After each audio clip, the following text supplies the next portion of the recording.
परमादर आयुक्तामयमानेन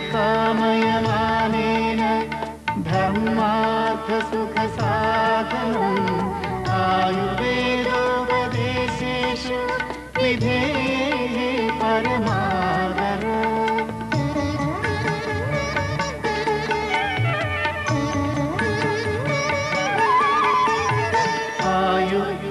आयुक्तामयमानेन धर्मार्थ सुख साधनम् आयुर्वेदोपदेशेषु विधेः परमादर आयुक्तामयमानेन धर्मार्थ सुख साधनम् आयुर्वेदोपदेशेषु विधेः परमादर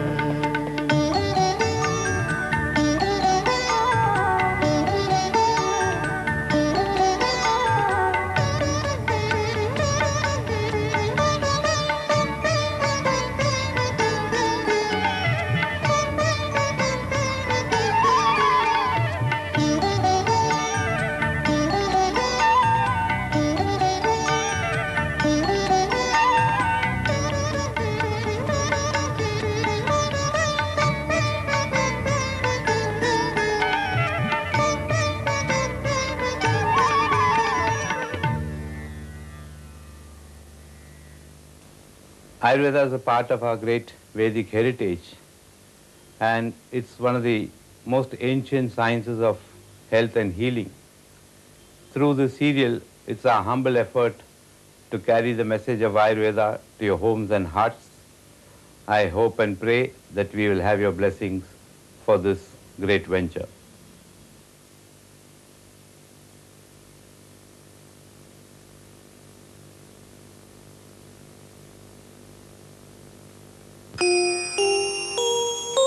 मुक्तानि शक्यानि फलान्वितानि युगानुरूपाणि प्रसारणानि महानुशंसान्यपि चापराणि प्राप्त्यादिकष्टानि न कीर्तितानि उक्तानि शक्यानि फलान्वितानि युगानुरूपाणि रसायनानि महानुशंसान्यपि चापराणि प्राप्त्यादिकष्टानि न कीर्तितानि. Modernization of Ayurveda is a hotly debated topic, especially today when the need to keep up with the changing times is viewed as absolutely essential for the sustenance of any knowledge system. Is modernization really necessary? Is change a parameter for growth and development? Does the continually changing principles of the modern thought process make it mandatory that every thought process change its principles, the very foundations on which it was built? Ayurveda is very clear that its basic principles are eternal and not subject to change. It may then seem that Ayurvedic physicians have a closed mindset and are not open to discussion.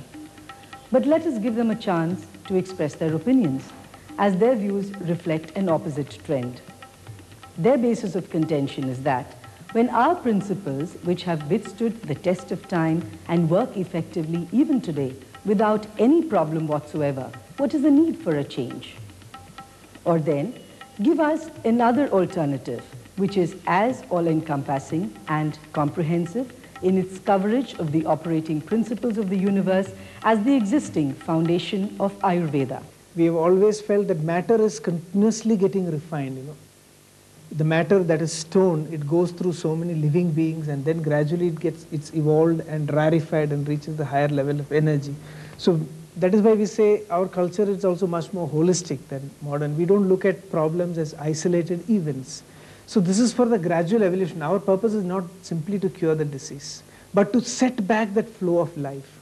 So when we say every human being is a critical point in this flow of life. So When disease occurs, it means you are getting stuck at a particular level, which means an entire flow of matter and energy is getting stuck. Suppose a lady develops breast cancer, then before getting the lump or getting something in mammography, before clinical examination, there must be some disease process in the body. If we go with the principle of Ayurveda, teaching of Ayurveda, Shat Kriya Kals means, first of all, dosha get accumulated, sanchay. Then they travel from one place to another place, sthanantargaman. Third is sthan sanshraya, they're localized. Then they do prukopavastha, they start doing activity. And fifth is vyaktavastha, when they appear. So the day you get a gland hair, that is the fifth stage of Ayurveda. Or you see in the mammography, that means something is going on, that is the fourth stage of Ayurveda. And the sixth stage of Ayurveda is Bhedavastha, when you take the biopsy and you analyze whether it is adenoma, benign or malignant. So you are able to, modern medicine is only able to diagnose a disease at the sixth stage. They start at that time. And Ayurveda speaks that it is too late. ये लोग गलत धारणा लिए हुए हैं कि modern diagnosis is a pin point diagnosis. नहीं, it's wrong. Idiopathic कहाँ से आया? क्या है? What is this idiopathic? जिसका कोई कारण नहीं है. पायरेक्सिया अननोन ओरिजिन कहाँ से आया? यदि पिन पॉइंट है तो वो क्यों नहीं आता? यदि नहीं आता तो आप मानते क्यों नहीं कि वो भी पिन पॉइंट नहीं है? ये मान सकते हैं कि प्रत्यक्ष की कक्षा जो है उसके दायरे में उसने आयुर्वेद के जो ज्ञान है या वैद्यों के ज्ञान से बढ़ करके महारत हासिल की है. पर इसका मतलब वो लोग पूर्ण हो गए, उनके बाद में कुछ बचा नहीं, इस प्रकार से तो भूमिका नहीं. We need to develop new technology, new tools and new parameters which suits us. We should not embark Western model of research which is directionless itself. जैसे एड्स है, क्या है पता नहीं है. हर जगह लोगों को एड्स मालूम है, क्या है मालूम नहीं है, भी और नहीं भी. ये परमात्मा जैसी बात हो गई, ब्रह्म की जैसी बात हो गई. फिर तत्वज्ञान और वैद्यक दोनों अलग क्यों रखते हो? मॉडर्न मेडिसिन भी वही बोलता है, इससे हो भी सकता है, इससे नहीं भी हो सकता. तो इस प्रकार की जो दुविधा आती है वो अभ्यास के बिना जो लोग हैं उनके मन में पनपती है.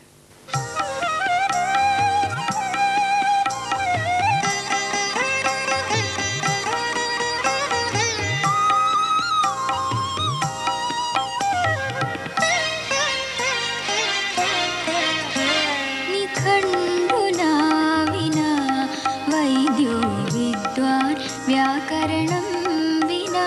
निखण्डुना विना वैद्यो विद्वान् व्याकरणं विना. अनभ्यासेन धानुष्को त्रयो हास्यस्य भाजनम्. अनभ्यासेन धानुष्को त्रयो हास्यस्य भाजनम्.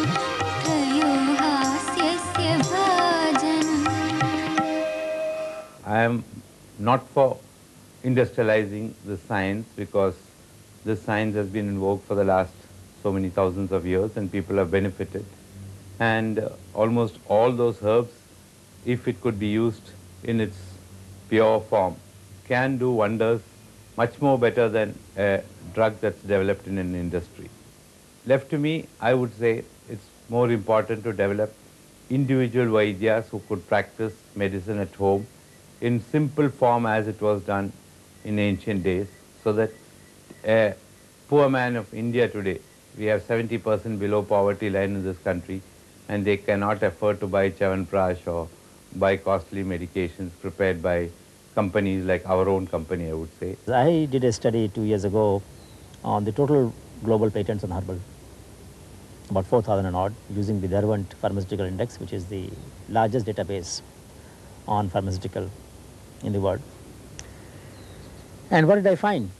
I found that about 45% of the total patents in the world are held by Chinese, about 20-22% by Japanese, 16% by Russians, then European Union, US and the rest. India figures nowhere, not even a fraction of a %.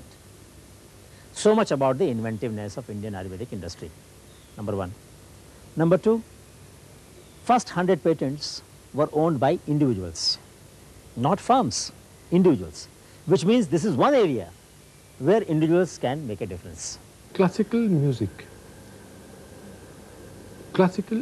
Indian classical dance, they are surviving because of the great dedication of individuals. In this area, the dominance is not of the large corporation, it is by the individuals. It teaches us something. It tells us that the fact that the center of the world has moved eastward, China, Japan, part of Russia. China is a very good example because Mao had a policy always of walking on two legs, modern system and traditional Chinese system, including acupuncture and others, that there was a great revival of them in China. We should certainly learn from that. Our governments, both center and states, should learn from that. From 65 to 69, when the Mao has the Cultural Revolution, entire medical colleges were closed. Even the topmost professor was sent to the mines and other places. And then they came up with the idea of local medicine, local doctor and local patient. That is what China is successful.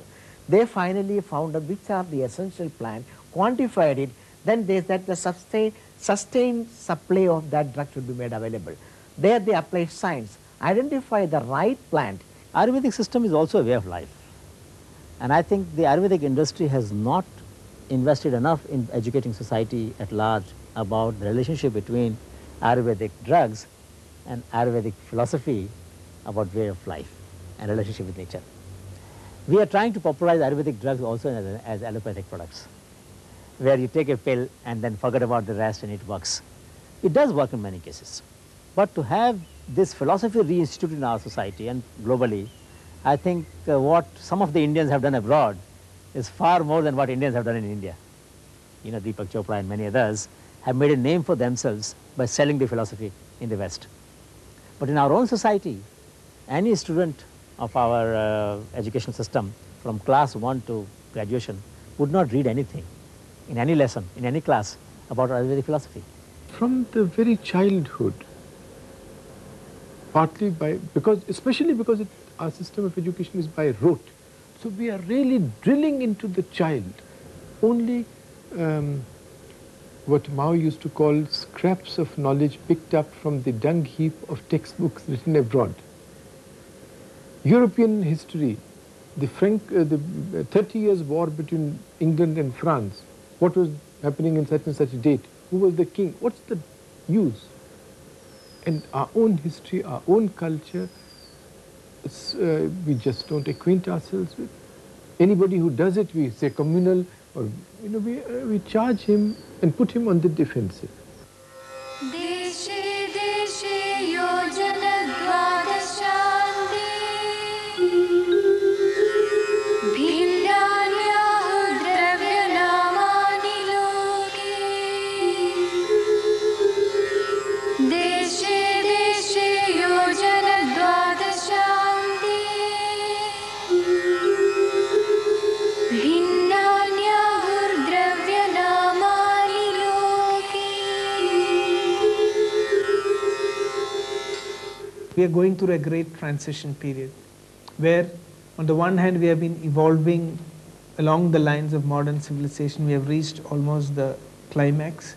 And we're now looking back and trying to evolve into a new way of life and things. So basically now from a purely Ayurvedic viewpoint, on the one hand we find a trend of trying to fit Ayurveda into the current setup, because that is a very short-term thing that many pharmaceutical establishments or Vaidyas who have short-term vision are thinking of how they can survive. It's not the question of Ayurveda surviving, but how they can survive in current society. So most of the ideas of modernization is based on arriving at short-term solutions to actually deliver the goods to modern society. So now the current patients who come to you, they are so much used to the modern way of life, so they may find it more convenient to have a pill. And so here the golden rule is very simple. So long as you do not compromise on the Ayurvedic principles, you can try to modernize. The quantum of medicines prepared during those times, say in 60s even, it used to be somewhere near 4 to 5 crore, that's all. Now, as on today, we are making about 73 crores worth of medicines. Now coming to the innovations in process. Previously I told you that we were using open fire, that is switched over to steam. Similarly, grinding, powdering, all these things which were being done by hands, we have changed it over to machines. For grinding, we have got wet grinders, dry grinders like that. And pulverizers, for powdering, we have got micro pulverizers, normal pulverizers. And then for mixing, previously what we used to do with the hands, we are using it by mixers, various types of mixers. Then frying, we are using again heaters for that.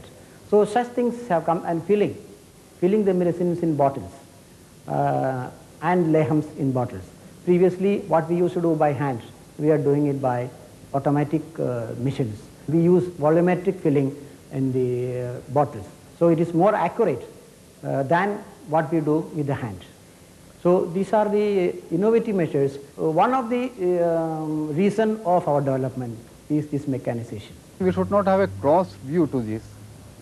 What we should do is, you should analyze the modernization and see whether it will help Ayurveda's outreach without distorting its principle. We are no more talking about a Vaidya sitting and making decoction for his 4 patients. We are thinking about catering to the whole country's need. We are thinking about going internationally. We are all thinking about global market of Ayurvedic profession. Then there has to be mass production. When mass production is there, has to be we have to adopt certain modern techniques. Many Ayurvedic physicians do not object to changes in the actual practice of Ayurveda as long as the principles remain untouched. They seem to agree that modern technology can be used in the manufacturing process if one can replicate the total effect of the traditional medicine-making processes. The packaging of the products to enable better information dissemination and higher user-friendliness. Communication techniques which enable people to understand Ayurveda better.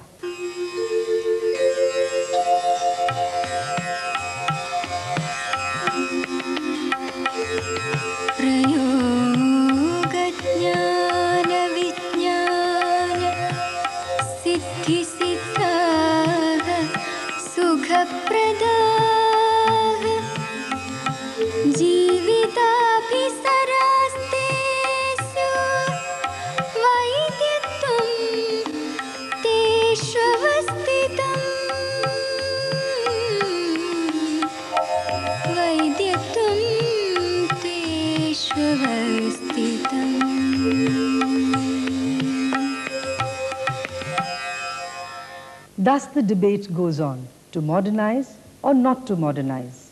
Yet, there are changes in the Ayurvedic scenario in keeping with the present social requirements and individual mindset.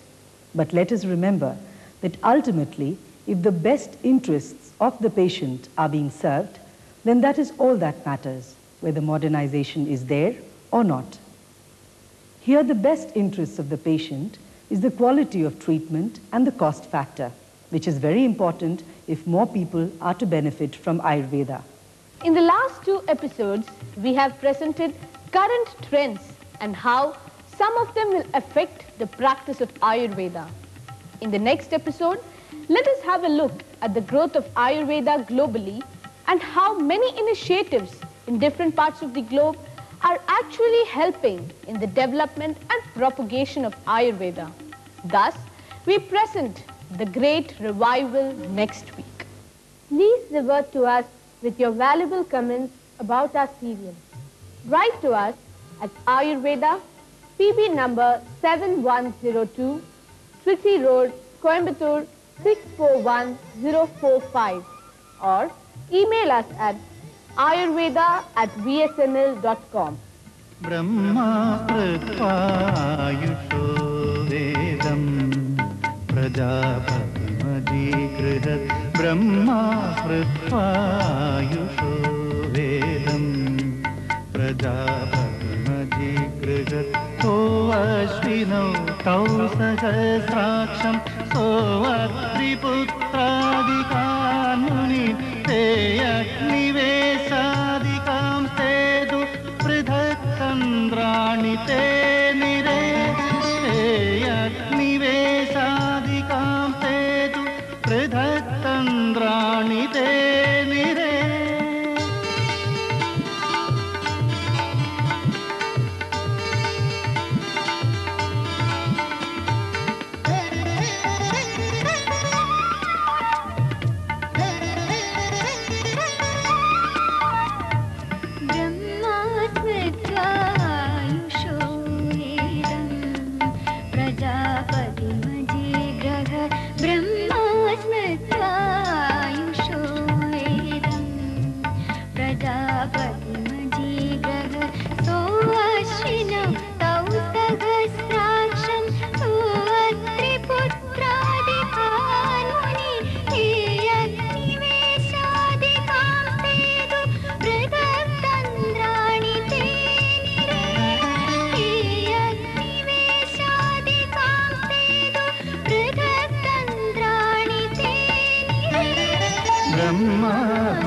ब्रह्मास्मृत्वायुषो वेदम् प्रजापतिमजीगः